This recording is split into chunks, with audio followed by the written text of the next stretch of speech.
basics of baking.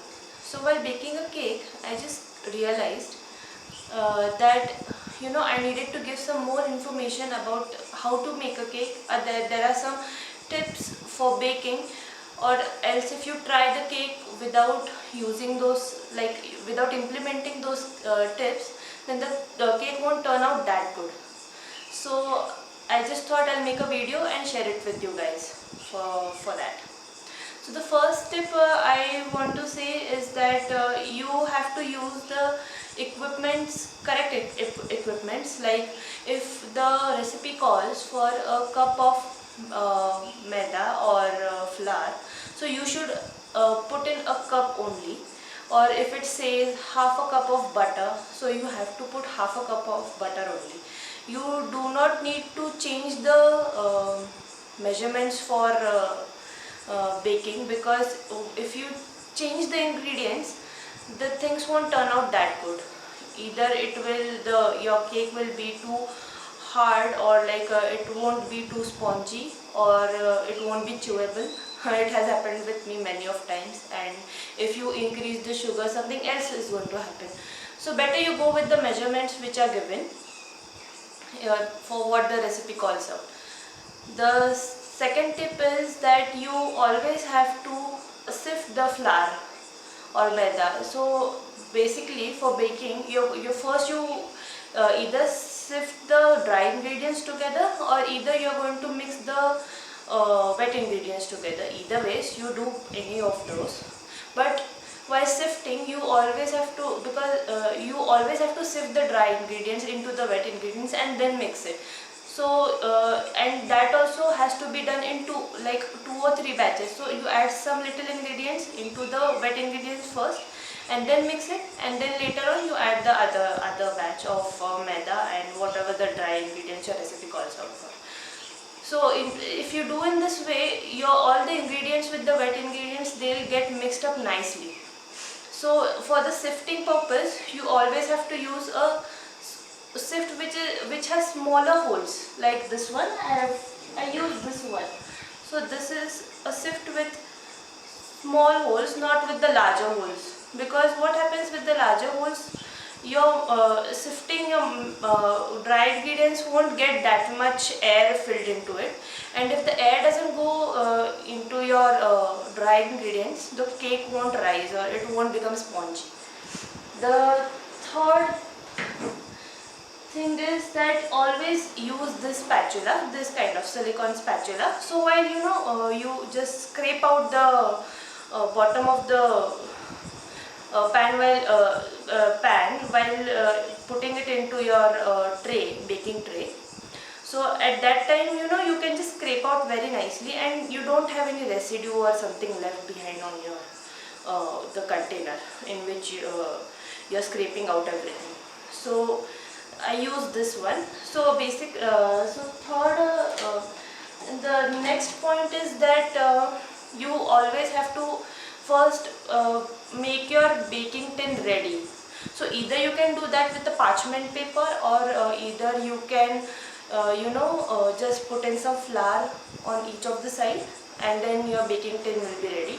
So parchment paper I have shown you in the video, that first I applied oil inside the baking tray, and then I laid out the parchment paper. So and in the second process I was saying, you have to put on the flour. So first you have to grease your baking tin with the oil, and you are just going to add some maida or flour, and you have to just spread it all over so that it gets spread evenly, and then you can pour in your batter for the cake, and then you can microwave it. So the next point comes in that you always have to preheat a oven.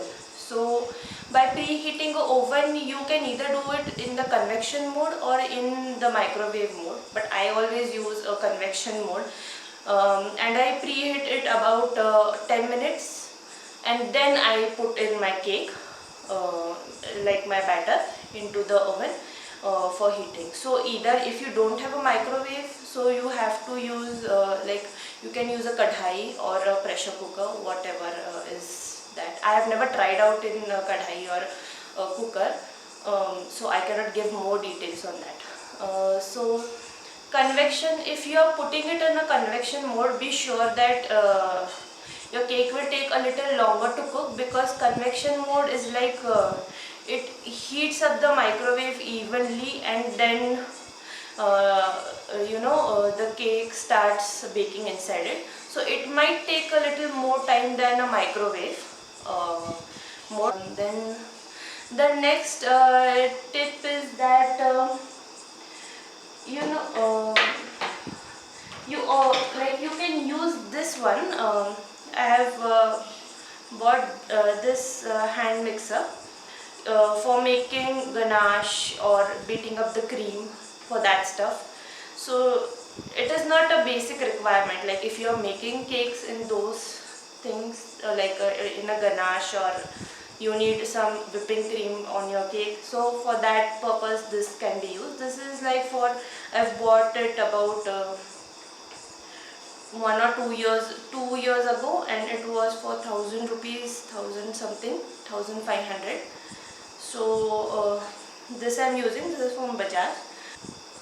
And the next thing is that, once your cake is baked, so first you're going to check it, like inserting a toothpick or something sharp, like a knife, inside the right in the middle of the cake, and then you just remove the toothpick, and if you see something stuck on the, like some batter stuck on the toothpick, then you have to this is a sign that your cake is not baked properly.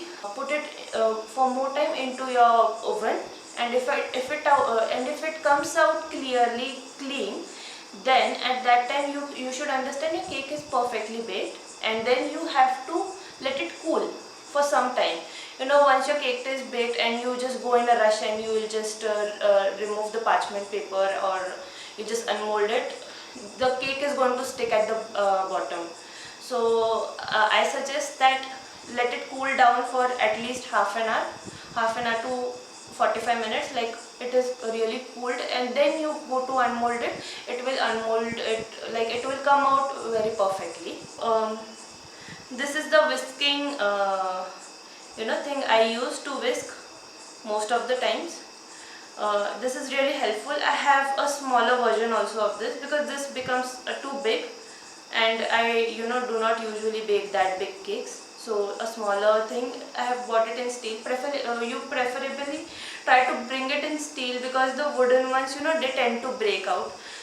So better you use a steel one, so it is really rough and tough. And I use these measurement cups. So these comes in different sizes, like 1 cup, you will have 3/4, 2/3 cup. You're gonna have half cup, 1/4 cup. So these things make really easy, to while baking a cake. You have different types of spoons also: teaspoon, 1 tablespoon, 1 teaspoon, half teaspoon, 1/4 teaspoon. So you don't have to like do it in a vague way, like how we do for the recipes. We just put in the ingredients, a little less, a little more is okay while preparing a recipe, but not in baking. You have to really use the exact measurement. And once you take in something like a sugar, just uh, uh, press a finger over it, so that it becomes even, and the heap thing won't be very much extra. So once you do that, you will have a perfect exact half cup of sugar. So you have to just do it with your finger or maybe a knife, and you'll have the perfect measurement for that. Different types of nozzles also for for making cupcakes, or if you like creaming up, like if you like buttercream or some different creams on your cake. So you can just use these nozzles, and this is a star one. So these are like when you want to bake a birthday cake, or like you want some cream onto it. So during these, and you will get a piping bag also with this. But so either you can use the one from the store, but I have used it and it was a little bit leaky, so I just it just broke off. So I better suggest you to to bring the plastic ones which you get in your grocery stores or some kitchen stores. So those would be very nice to use, and those are use and throw ones. So you can just fill your filling into it or your buttercream into it, and you just have to insert this nozzle over there, and you'll have to just snip out of the tip, and then you will be ready to use these nozzles. So that's it for today, guys. I have just given my the information which I know about baking, because I am also an initial baker. So if I come to know if I come to know about many more tips, then I'll surely let you know. Thank you. Do subscribe to my channel. Bye.